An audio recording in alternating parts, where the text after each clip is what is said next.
let's start from the beginning. So, Okay. we both went to school for video production and Yeah. sort of like maybe a little bit different aspirations. I kind of wanted to be like a director and like a little bit of editing here and there. That's just what I had in my head from like a young age. So when you first like got started into like doing videos and working with cameras and stuff, is that like what was your sort of goal? Like where did you see yourself? I mean, I always have just kind of wanted to own my own production company, sort of. I just wanted I love to create things, and I love working with cameras. So I mean, I just felt like that kind of all. I just wanted to have my own production company. That was kind of like my end goal with all of this. But I just honestly working with cameras and editing in general was something that I've always wanted to do, and I'm glad I'm able to still do that. Yeah, yeah. So are you like a full time? I keep up with you on Instagram. We can plug that too if you want. But Yeah. are you like a full time sort of like freelancer, like going around to like different places and doing like photo and video production and all that? Or I mean I work so I work for a I work for a hospitality company, and okay, with them they give me about anywhere from like 4 to 6 shoots a week, and I shoot at their restaurants that they manage. But I mean I also do my own freelancing stuff on the side, and yeah, I just actually started my business this year too. So it'll be that's really cool. thanks man. Yeah, it'll be Visuals by Zeke Kitchen. Yeah, yeah, yeah. Like I said, I keep up with you all the time, and you're always posting really cool stuff. Thanks. Makes me want to work harder and get out I there and appreciate it. really improve my camera game. But so yeah, that's kind of our backgrounds. I guess let's start with some like general questions. So Okay. I think I mentioned this in the first podcast. With any sort of person, I think, who really wants to be involved in like movies and media production and all that, there was sort of like that one moment where like you always kind of had it in your head that you, and I'm speaking you in like a general sense, but like people who do this kind of work always kind of have it in their head. I find that they want to be involved in like making movies or making media, making videos and all that, just sort of inherently. But there's always that sort of one moment that made them think, oh man, I can do this. This is what pushed me over the edge and made me believe that I can do what I'm seeing everybody else doing. For me, I mentioned the last episode that was watching Kevin Smith's Red State back in high school. So did you have any sort of like similar moment where you were maybe like watching a movie or like you saw maybe a content creator online and you're like, oh man, that's what I want to do, that I can do that? I mean, trying to think if there's someone. I can't think of anyone in particular, but I guess kind of like the moment for me is so when I first went to Kutztown, I started off in the what was it? Yeah, in the electronic media program, Right, yeah. and I was like, it's kind of on the fence, and so I decided I switched to business for a semester, and after sitting in those classes, I was like, I can't do this. Like this doesn't feel right for me. So Right. that kind of pushed me totally into doing like just doing video production full time because it's something I enjoy doing, and I was like if I'm gonna have to have a job anyway, I would like to do something that I wake up and I love to do. So that was kind of like that kind of pushed me further into doing video production. Right. Yeah. That's that. I think kind of really inspiring because a lot of people who have these sort of like I said, this like inherent drive. There's always moments where you kind of doubt that. Well, I have all this like passion, but is that really enough to get me to where I want to be? And there's always sort of that self doubt. So I think it's kind of really. Um, Absolutely, It's there's really always encouraging that you did doubt yourself, but then here you are now freelancing and working with all these different clients and churning out some really quality material. I think that's really inspiring. thanks, man. I appreciate it. It's just I always if there's something you love to do, you might as well give it a shot because I just feel like you would regret not giving it a full chance to make it work. So yeah. Yeah, I totally agree. Um, anyway, moving back sort of to the discussion at hand. So I guess some more general questions. Do you have like a favorite movie or like a favorite director or any sort of like maybe like or even as simple as a content creator, any like sort of thing that like Let me rephrase that. Do you have? Let's go simple. Do you have a favorite movie? Sorry. So my favorite movie of all time has got to be Step Brothers. I think that I just love that movie, and a lot of people are kind of so with it, but I thought that was probably one of the funniest movies I've ever seen.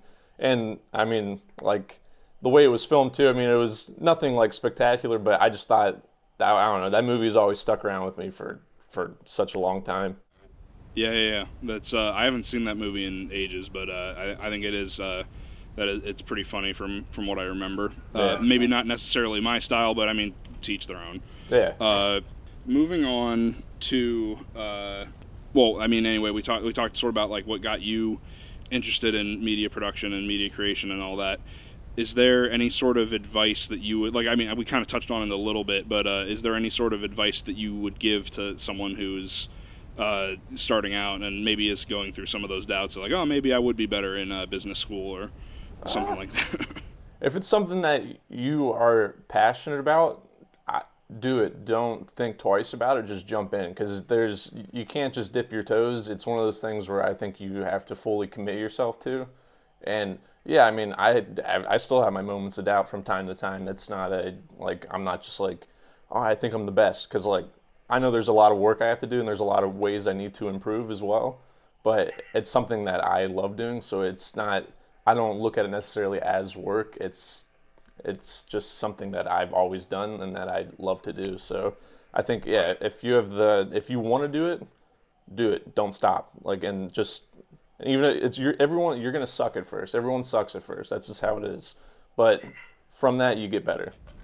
Exactly. Yeah. There's a quote that I really like by Ira Glass, and I got to paraphrase it because it was way too long to remember it. But he said something like, anyone who does anything creative starting out, you kind of have like this threshold of like when you take in content from other people, you kind of have this threshold of like, this is what I think is good and this is what I want to aspire to. But but when you're starting out trying to get into that field, it could be anything. It could be making movies, it could be drawing, it could be writing a song.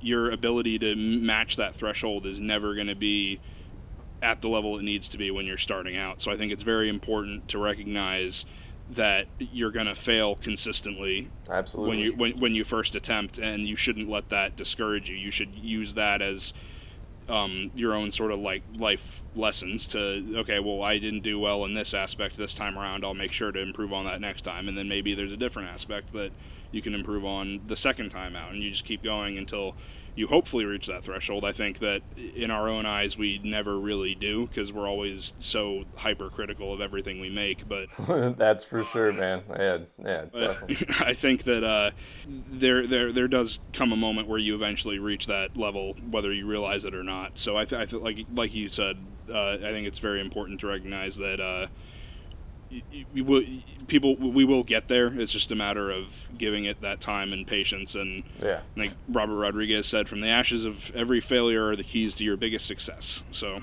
I think that's important to realize. Well, yeah, I think you shouldn't be afraid to fail, man. That's because I fail all the time, but from those failures you learn to actually make something that's like worthwhile. So it's just kind of, you just got to do it, and you can't be afraid of what other people are going to think. You have to just go by how you're feeling, and like, if you like it and you like what you do, then no one else's opinion should matter. Exactly. Do you have like a moment that you like really think back and like, oh man, I should have prepared better for that, or oh man, I really screwed up there, and then that kind of like helped you in the next project? Oh yeah, dude, I've had plenty of times like that. Yeah, I mean, just like, so I had a shoot like a few months back, and I didn't check any of my audio equipment before getting there. Oh no. And of course my Tascam decided it died on me that day. So the only thing I had on me was like a cheap like shotgun mic. So I've always learned, double check your shit, just do it before you go out, because what it was, I don't know if you had Professor Neil for anything, but like... Oh yeah, he was a great professor. I loved him, man. He was really cool. But what was it? Proper pre-production planning prevents piss poor performance. Exactly. Yeah. I have that on like a little sticky note right above my computer desk. Yeah, I say it to myself at least like once or twice a week. I bet. Like it. Yeah, it has helped me out because it's just being prepared beforehand. It makes a world of difference. Because if you don't prepare before you go in, you're kind of going in there blind, and you want to have some sort of a plan, whether it's written down or if it's just in your head. It really makes a world of difference once you start actually working. Right. Yeah, I totally agree. And I mean, the other thing to kind of realize is that no matter how prepared you are, something is always going to go wrong. Like it's less so prepare. What's that saying? Where it's like plan for hope for success, but plan for failure. I think is what it is. Yeah. Something like that. Where it's sounds about right. There's I've had so many moments of that. Like I even had almost that exact moment where I made, like, all my batteries were charged, everything was good to go, but then I don't know what happened. I had a shotgun mic that I was using to capture audio from this entire. I was recording a wedding, and the venue didn't have like any sort of like built-in like sound system, so everything was brought in. It was these two like really tiny rinky-dink speakers that they put in the back of the room. So, and this was before I had the money to afford like individual mics for like the bride, the groom, and the officiant and all that. Yeah. So I took my Tascam, put it on a tripod, and then like put a shotgun mic on top of that, and just aimed it like in the vague area that they would be talking. And when I tested it with myself, it worked somewhat fine. Yeah. But I guess someone must have like bumped it, or like I set it up before anyone came in the room, and then I went to tear it down to move on to the next setup, and I guess someone had like bumped it, and the mic like pointed like completely like 90 degrees away from where I had aimed it, and none of the audio was usable. So I mean, like, you always gotta expect moments like that, but it's always, there's so many moving parts, and it's a wonder when anything, I think, comes out usable. Oh yeah, it's video production. You gotta wear like 10 hats, man. It's not just like point your camera and you're good to go. Like there's a lot that goes into it, because only thing, and that's why I think people forget that a lot of the time, because all they ever see is the finished product of what you've created, but not like what went into making that 2 or 3 minute video, because even that, there's a lot that can go into that a short amount of time. So exactly, yeah, and that sort of ties into that whole point of like, you'll never think what you're doing is good, because you've spent so much time with it that you know every single flaw inside and out, that you're conditioned to kind of think. And that's what I think is so kind of inherently discouraging about trying to start out in video production, is that no matter what you do,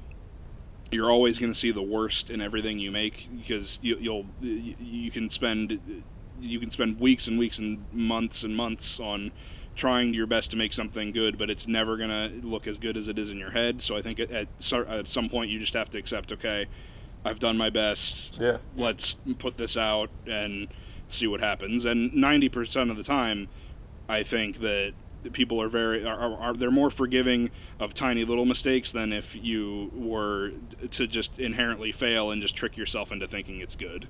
Yeah. Like if you do an entire shoot out of focus and you're like, oh man, I'll just sharpen this up a little bit in Premiere and no one's gonna notice. Like, I don't know. It's important to not. It's important to get out of your head and kind of think about things objectively sometimes.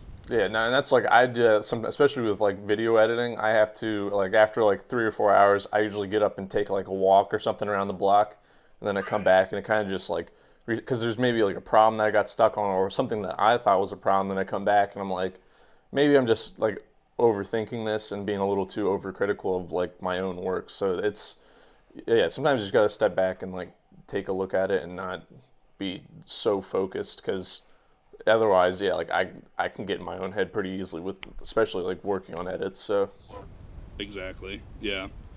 So moving on a little bit away from our own kind of personal experiences, do you have, I may have touched on this a little bit earlier, but is there any sort of industry professional, whether it be like a director or a cinematographer or an editor, anybody that you kind of look at as like, this is the golden standard, this is what I aspire to be, more people should appreciate this line of work? Because I think that oftentimes, me especially, I'm like, oh man, these are my favorite directors, but I think that I kind of look at it through that lens because that's what I want to do, is direct. Yeah. So, but I hear people all the time, like I have friends who have no interest in working with cameras at all, but they are really into composing and they're really into sort of like sound mixing and sound editing, and they really look at that sort of industry as like, oh man, like I can't really name names off the top of my head, but like they'll mention certain composers or certain sound editors and be like, oh man, that guy knows what he's doing. So do you have anybody like that you kind of like hold in that sort of light? I would say so. I like to do music video stuff on the side too, but like regardless, one of my like favorite directors, and like he shoots and stuff as well, but like Cole Bennett. I don't know if you've heard of him. He does a lot of like music video for like especially like the like new rappers coming into the scene. I like his style for stuff. It's different, but it's also like it's very professionally done. But it's I don't know. It's something about the way he does his videos. It's always just draws me in, and I can sit there and watch him over and over again and still find like new little things hidden in there. And I just think that's really cool to do for video. So yeah, I can't say that I've heard of him, but I'll check him out after I get done, and I'll link to in the description if anyone else is unfamiliar like I am.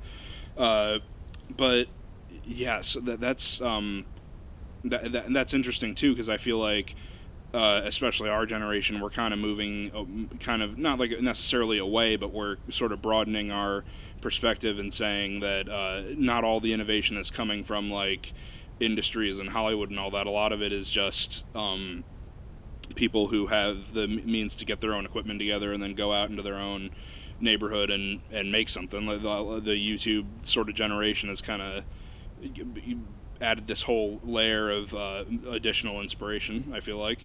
Yeah, it's like, because everyone's like able to go out and like create what they're thinking or just like anything like that, and they can post it online for everyone to see. So it's totally different like than how things were even 20 years ago, even 10 years ago, you know? Exactly, yeah.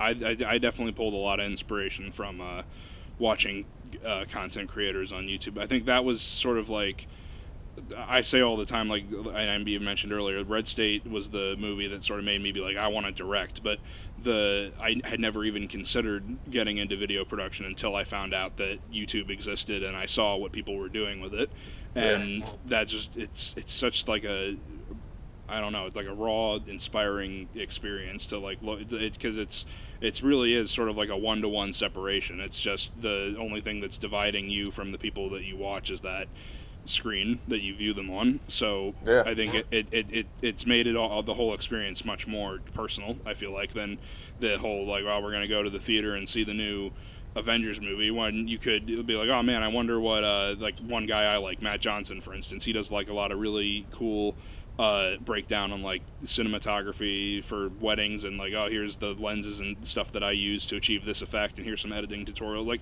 it makes the whole experience much more personal, and it brings you into the process. And I think that's been another huge I don't know, sort of help for people who want to get into doing what we do. Yeah, definitely.